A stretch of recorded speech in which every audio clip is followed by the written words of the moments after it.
I am bringing you live the second game of the semifinals match between Teams Strider versus Team Boy Sopas.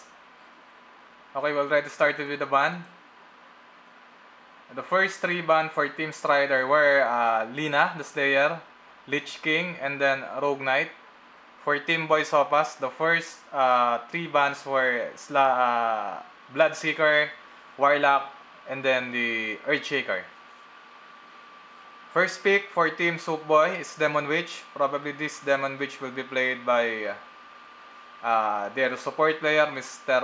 Roland Simon, under the name of Papa Choco. And then first pick for Team Strider is Invoker. Will be played by Aus. Second pick for Team Strider is Magina. That will be their carry. And second pick for Team Soup Boy is Trasex, which will be played by X-Lasser, most likely. Review of the team bans for Soup Boy. Bloodseeker, binanto dahil ito yung talagang isa sa best hero ng kanilang main carry, which is Strider, their team captain. Warlock is for their support player, Mr. Warbuster Dan. And Earthshaker will be additional contra. Okay, we got the Earthshaker ban dahil nag-pick, ang third pick ng Soup Boy is Naga Siren, which is direct counter ng ultimate ng Earthshaker. So nice ban yun, and then nice pick. Third pick for Team Strider is Venomancer. Let's see kung sino maglalaro nito. Fourth ban for Team Strider is Sun King. Okay, which is unlikely. Pwede sana rin counter for Naga Siren. Doon sa illusion na Naga Siren yung ulti, yung epicenter ni Sun King. Pero let's see kung ano ang team strategy ng Team Strider. For team ban of Team Strider, first ban Lina, the Slayer, which is the main hero of one of their players, God Milk. Lich King is played for clashes. Masyadong malakas ang lane control niyan, so most likely it's banned for that reason. Rogue Knight Sven is isa sa master gumamit niyan sa team Boy Sopas. Is yung bago nilang player, Xiao, which is Mr. Dimples Padilla. And then Sun King, dahil dun sa yung great initiation factor na binibigay ng Sun King, plus yung pack, isa rin sa mga mahuhusay na initiation hero, I mean. And then for Boy Sopas, another ban is Faceless Void, isang major carry hero na ginagamit ng team captain Strider. And then Crobelos, which is obviously they're against massive team pushes. Fourth pick for Team Strider is Slardar. And their last pick is Viper. Fourth pick for Team Boy Sopas is their Huskar, which probably will play as their semi-carry. And then last pick is Omni Knight. Nakita natin ginamit yung Omni Knight before ng kanilang team captain na si Mr. Boy Sopas. Okay, check natin yung mga hero picks. As I mentioned, Demon Witch is played by Papa Choco. X-Slasher is playing Trasex. Wala pang pumipili sa purist natin. Got Milk played Naga Siren, ang kanilang carry. Huskar is played by Xiao, their semi-carry plus the initiator and utility hero. Purist Standard being played by their team captain, Boy Sopas. Sa team naman ng Scourge, for Team Scourge, nagsimula na ba silang pumili? Okay, for Viper it's Jedi. Warbuster Ban is playing Venomancer. It's good. Edge, Eman Gallardo is playing Invoker. Sa top natin, yung kanilang carry, late game carry, Magina, played by Strider. And the last hero, bottom, BNA Faithful, playing Slardar. Okay, game starts in 15 seconds. Wala tayong nakikita ng masyadong movement, no placement of the ward. Walang nag-a-attempt mag-collect ng first rune. So it's just a laning strategy for both of the team.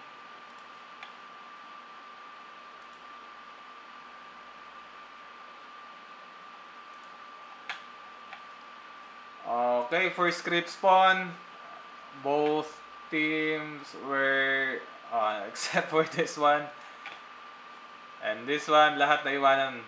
No blocks at all. Nice block. Nice crit block by the Husker sa mid. And ito, hatid-hatid lang. Okay, Clash. Chupot-chupot agad sa mid lane natin. Husker ang magkaharap. Solo mid versus Invoker. Chupot. Chupot. Okay, medyo nakakatigil ng major harassment ang ating Invoker versus sa ating Husker. Bottom lane. Same thing. Medyo agri lane. Ang ating top. Kita naman natin with the Magina. Being played by their carry. Strider. Wala pa masyadong happening. Chupot-chupot lang. Farm lang sa mid. Chupot! Medyo parehas mataas ang base damage pero yung orb ng Husker mas masakit to. Chupot-chupot na. The very good last hitting being displayed by their Husker. Lason and stun, probably wala namang talagang major reasons for the hero selection ng magkabilang team.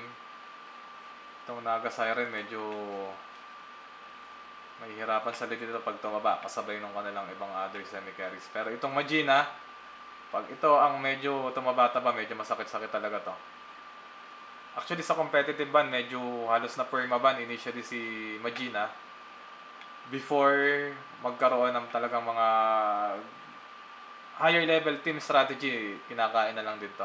Isa sa main counter ng Magina kaya siguro nagkaroon din ng block ng ban kanina is yung Faceless Void. Anyway, sa ilalim naghaharas ang nag-o-orb walk ang ating Trosex.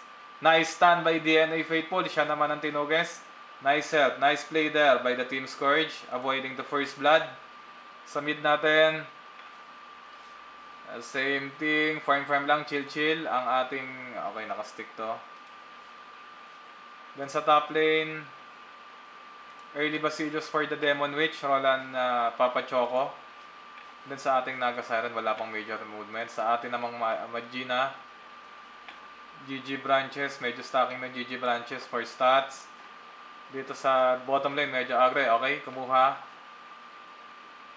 Medyo defense type ang kinuhang skill ng ating Viper, yung kanyang passive skill na nagbibigay slow for any heroes attacking them. Medyo early harassment talaga. Meron pa ba itong gamit? Okay, 2, chupot.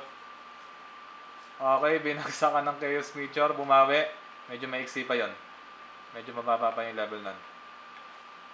Oh, almost getting the kill. Okay, not quite. Strider got milk. Nagkaroon tayo ng first blood sa top. Ang ating Magina getting the first blood. Magina hinahabol ang ating Demon Witch. Demon Witch with a good stun and a kill. Sunstrike. Nice Sunstrike by the Invoker. So, ang ganda ng happening dun sa top. Strider getting the kill on Got Milk. And then, Demon Witch getting the kill on Strider. And then, yung Imba, Sunstrike ng ating Invoker sa mid getting the kill versus the Demon Witch. So, merong chumichill-chill lang, kumukuha lang, humihigop lang ng XP. Medyo naharas sila dito sa orb walking. Medyo aggressive ang ating Slardar. Lumabas, wala. Farm mode lang, chill-chill lang. Walang nag-a-attempt kumuha ng rune. Wala tayong nakikitang warding. So, it's just a basic Dota game for both of the teams. Siguro they're saving their items para sa money. Para dun sa kanilang core items. Let's see kung paano strategy. At least yung sa Venomancer ng top, medyo may free ward tayo dyan eh.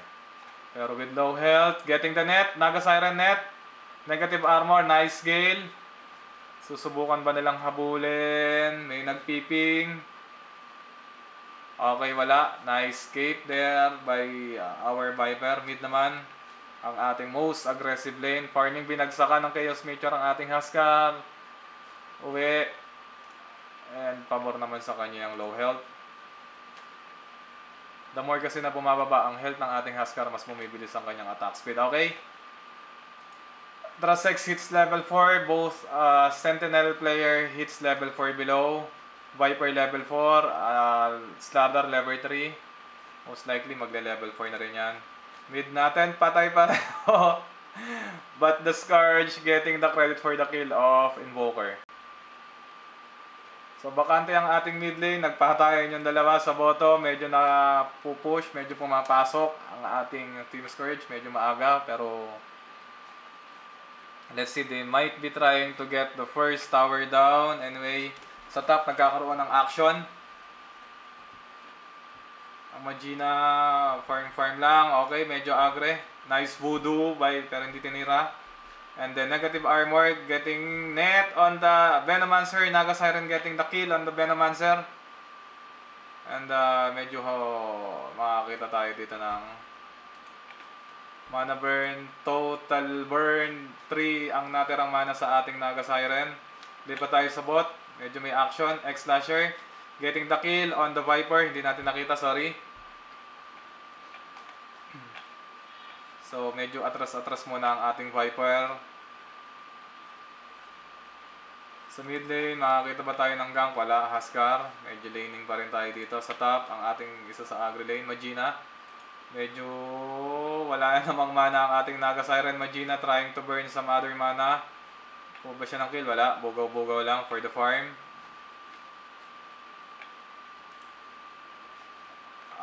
Okay, most likely our Magina will go for an early Vanguard. Our Naga Siren, medyo hindi pa natin malinaw. Meron siyang ring of protection, stout shield, and boots.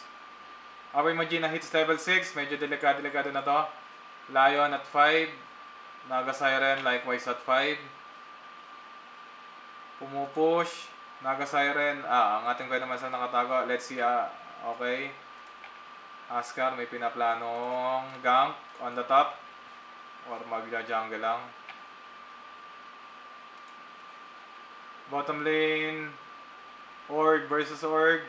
Hindi gumagamit ng Orb ang Viper. Ayan. Pero binanatan siya. Nagharap yung dalawa. Venomancer ang kinain ng Huskar. Sa jungle. Ba't nagkita yun doon? Anyway, nice move there. Nag-abot sila. Nakita natin kanina nandito sa cliff yung ating Venomancer. Medyo nakakaramdam din siguro ng gank. So, solo lane for our Magina at level 6 sa top.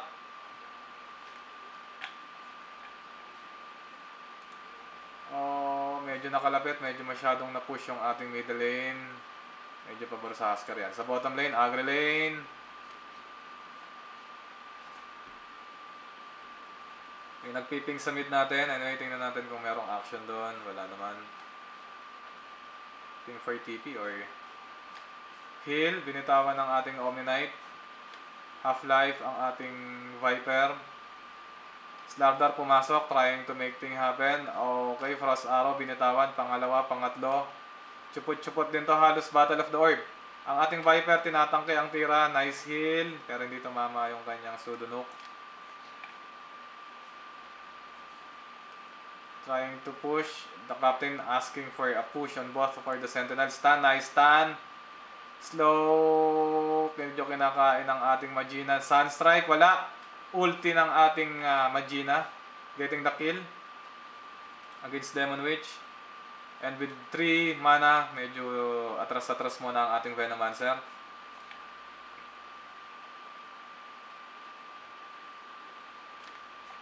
Tri-lane, pushing the tower at the bot. Huskar, Omni Knight. Omni Knight giving the heal for our Huskar. Medyo tatangkahin na siguro nila itong tower. Or wala.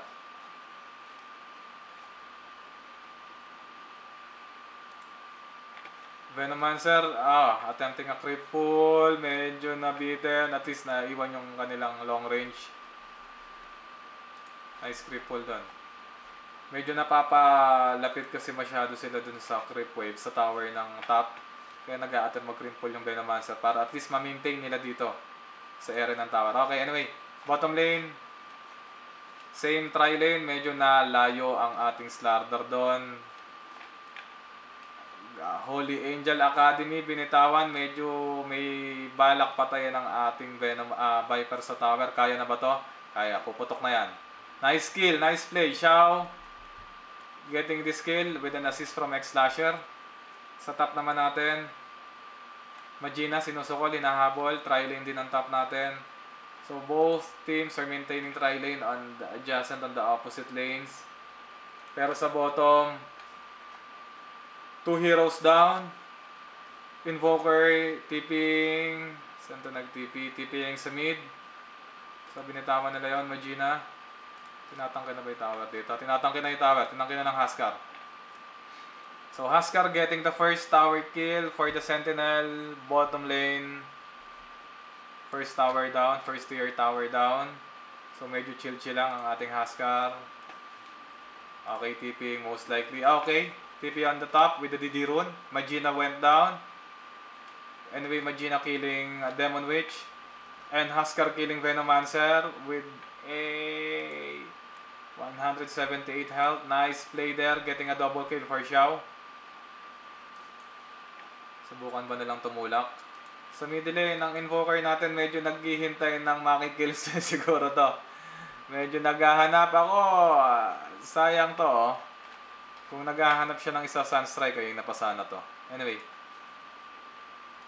Tipping sa bottom lane. Most likely, they're getting for the kill. Medyo 3/4 na lang yung mga buhay ng mga hero sa bot. Pero nagpupush, anyway. Silently nagpupush ang mid lane. Magina facing Naga Siren. Medyo chill-chill lang. Bawas-bawas lang ng mana. Medyo mahirap to. At 11 minutes, naka-vanguard ng ating Magina. Getting pings below. Let's see what will happen. May naka-setup ba na gank? Medyo malayo yung kasama. We are getting things on the top. Huskar. Kinagat ang Magina sa tower. Tatangkihin ba niya yan? Tatangkihin ba? Kaya ba?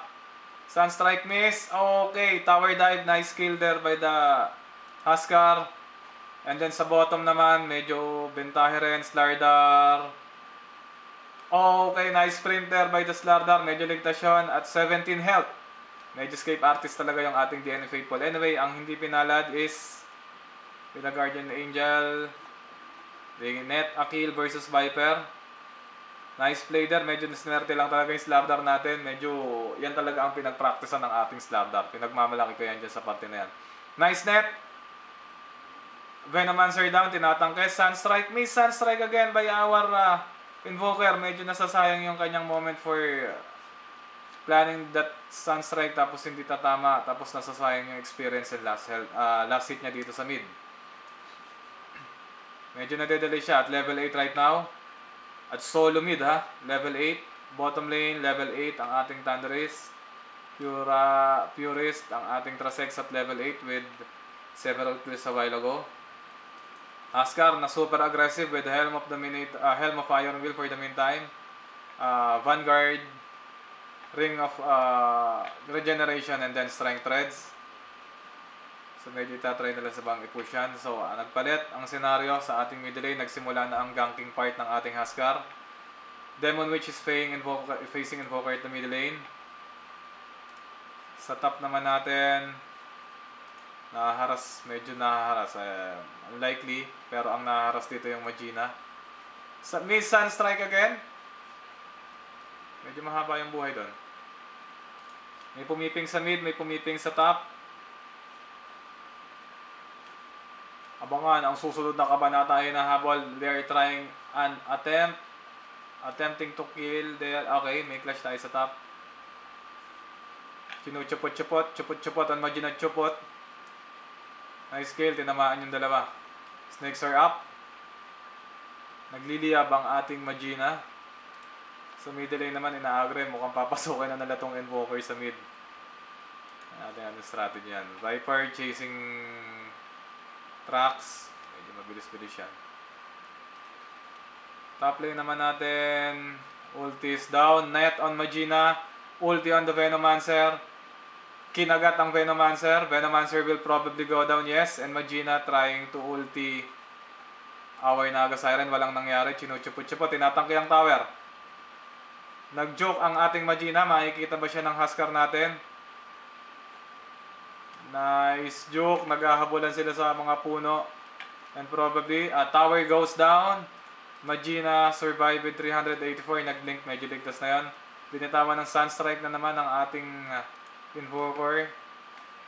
Pero nonetheless, not getting the kill. So nagkakaroon tayo ng push sa top. Medyo meron tayong na-miss na action sa mid lane kanina. Anyway. So umatras or naghihintay lang ng creep. Let's see. Stick muna tayo dito sa lane. Sa mid lane, medyo nagtatry mag-push with Forge Spirit ang ating Invoker pero umatras. Sa jungle, depensa ang ating bottom lane. Finally, nagkaroon ng partida pa pala yun. Ngayon lang nagkaroon ng sharing ng career ang ating Sentinel team. Which is as of this moment, medyo obvious. Sentinel team getting 15 kills whereas the Scourge having 6 kills only as of this time.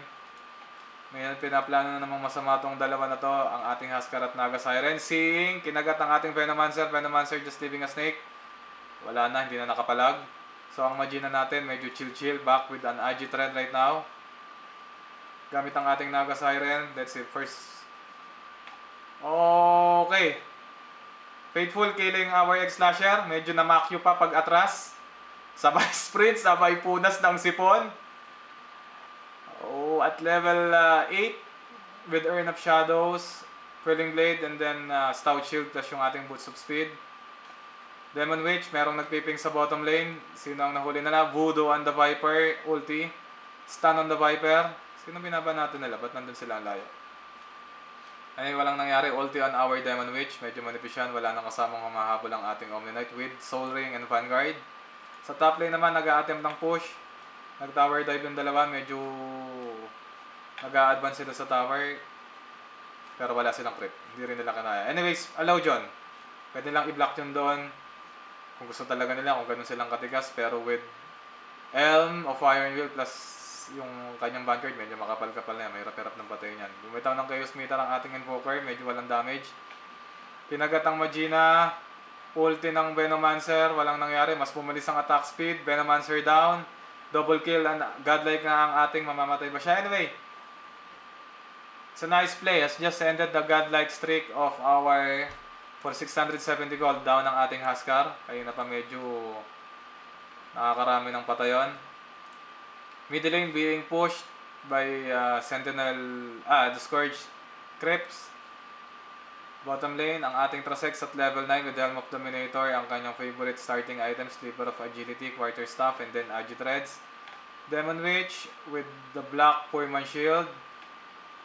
Boots of Speed, and yung kanilang early item niya na Ring of Basilios, ang ating Omni Knight. At level 9 with Vanguard, Boots of Speed, and Soul Ring. Got Milk, Naga Siren at level 12. Oh, medyo advanced to. Face Boots, Mass of Death, Basilios, Vanguard, and then Ring of Generation. Bottom lane is being pushed again. Medyo maganda yung depensa doon. Magina is at the middle. May nagtitipi sa mid. Andun ang ating Magina. Anong gagawin ng Magina? Haharap ba to? Or humarap ang Magina. Anyway, nandun ang ating Huskar. Pinintay mag-blink, sabay kinagat. Or being ang agang ulti ng ating Magina doon. Sayang, Magina goes down. Anyway, may mecha pero walang nangyari. Tinangkina ng Huskar ang ating damage ng tower at walang nagawa. Medyo makapal. Nice play there by the Huskar. Getting the double kill on the mid. Mukhang tatangkahin na rin na ito. Tier tower down sa mid. Most likely will go down. Tinatangkin na ng dalawa. Ay, yung tinatangkin na ng ating Omni Knight. So it goes down. Wala ang ating maganda rin sana yung hold na pinakita ng Invoker. Net on the Invoker. Negative armor. Will he get the kill? Pull down ng kanyang net. Walang ginagawa yung Spirit, Forge Spirit. Medyo nag-tower dive na ang ating Naga Siren. Medyo naagre. Matras. Venomancer and Magina are there for help. Blinking at the back of Naga Siren. Nasa likod siya ng tower. With 16 mana. Mukhang walang magagawa. Gigil na gigil si Idol. Naka-sprint. Sa clash. Classic clash on the mid. By Naga Siren, hindi pa rin tinitigilan. Binitawan ng Venomancer ang ulti na Magina will go down. Papa Choco got the kill. Nahabol nila ang Venomancer. Also, likewise, Venomancer goes down. So, 3 heroes down. Viper, sa anong ginagawa mo dyan? 4 heroes down for our Scourge team. All of them with low health.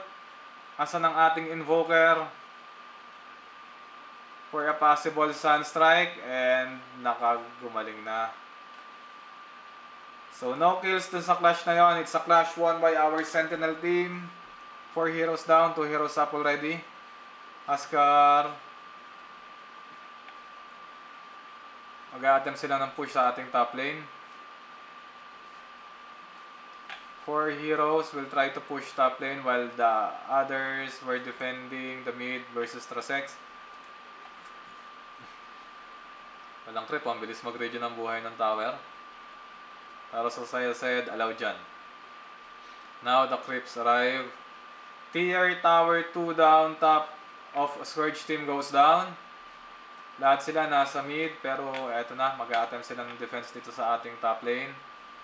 Let's see kung papasok ba ang ating... Oh!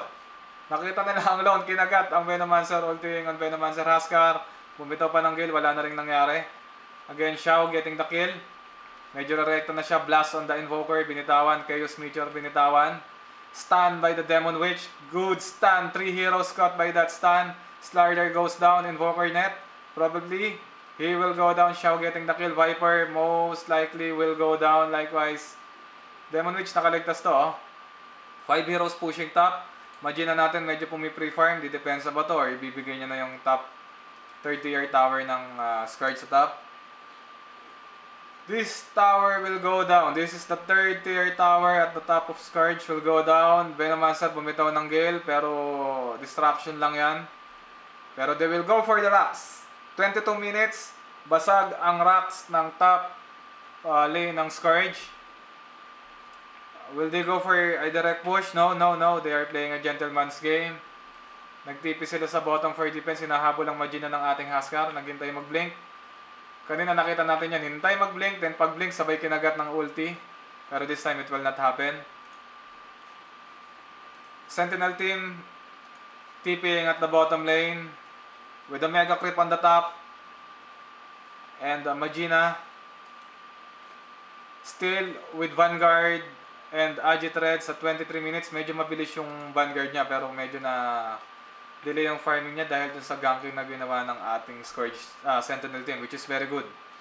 Hindi natin pwedeng hayaan, hindi nila pwedeng hayaan yung Magina na yan na ma-overfarm, ma-heavily farm dahil medyo mahirap-hirap yan harapin sa late game considering that this game will reach the late game. Pero at 23 minutes, first lockdown, let's see kung kaya pang i-depensa ng ating Scourge team to. Jungling, nagkakaroon tayo ng ping sa middle lane. Kita niyo yung kalat sa minimap ng ating Sentinel team. Medyo nag-a-advance ang ating Magina, hindi nila alam kung nasaan ang hero. Ito ang ating Huskar. Nag-blink ang Magina and kinagat. Kanina pa niya ginagawa yung strategy niya after mag-blink sa kanya ulti. Magina goes down. Okay, blast. Voodoo on our Invoker. Invoker goes down. All else hero goes down. Pull.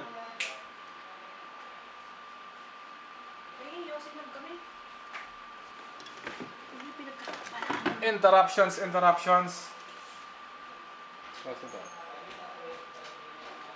Okay, may ginakagat naman yung ating Huskar. Viper ang hindi pinalad. Viper goes down. Chinatsaga. Voodoo on Slardar. Net. And goodbye America ang ating Slardar. Hindi niya nagamit yung kanyang Houdini moves doon. Middle lane will be pushed likewise. Middle lane goes down. Second tier tower down, and the middle lane goes down. Venomancer, anong ginagawa mo dyan? Chupot lang ng ating Huskar. Venomancer, wala nang magagawa. Deafening Blast, Venomancer goes down. Kayo Meteor, binitawan. And Magina likewise goes down. And a push lane, push.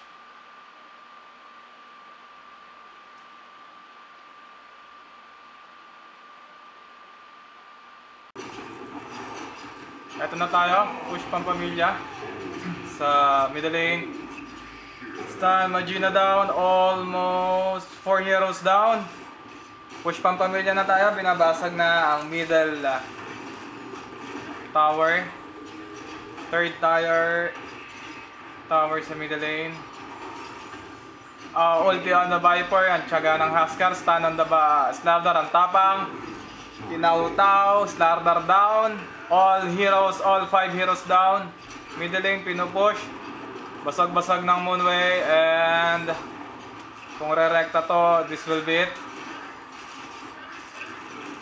All 5 heroes down, nobody to defend the base. The Ancient anyway. Venomancer is up, pero medyo mahihirapan. Chinagha, pinasok na ng Huskar sa base. Venomancer is down, Deafening Blast up. First, Ancient Tower goes down. Magina magbabalak. Voodoo on the Magina. Magina goes down. Viper will follow next. Slardar still. Slardar goes down again. It's a 1-ball game. GG. Sentinel 1. Team Boy Sopas 1. In 26 minutes, the Ancient was destroyed. Team Boy Sopas, it's a nice game. Even though medyo hindi natin masasabi na it wasn't a good game fought by the Team Strider, but anyway, it was medyo nadelehado sila unang-una sa farming, and dito pwede nating i-highlight there is a major level gap.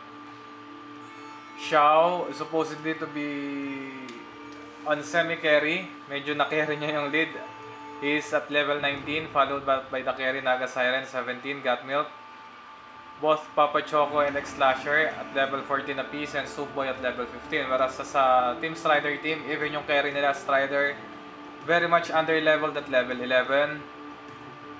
And Semi-Carry Invoker at level 11 likewise, and Jedi Viper at level 9. Level gap on Warbuster yan, the Venomancer at level 8, and DNA Faithful at level 9. Considering na level gap na sila, medyo mas dumagdag pa sa problema ng Team Scourge, Team Strider. Medyo na under farm din sila. If makikita natin, yung Subway is already on Secret Relic. Most likely papunta na yan ng Radiance. Sa Xiao naman, papunta na siya, meron na siyang River, so papunta na siya ng Tarask. Hindi naman siya ganong nagbibili na masyadong over na gamit. Actually, papunta pa lang siya sa extension niya. Pero yung core at least nakuha na niya. X-Slasher also with the Lothor's Edge, Domi, and Agility Thread.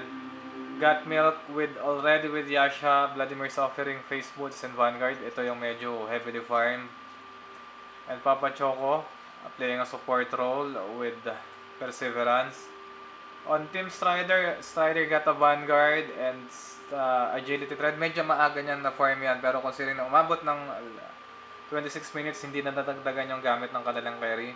Faithful with Urn of Shadows, hindi na siya naka-Vanguard pero papunta na doon. Warbuster Dance on his way for the completion of Mecha na hindi na rin natapos. Viper with the mediocre items, only the Agility Thread and Edge, with Null of Talisman, Battle, Boots, Bracer, and Stick.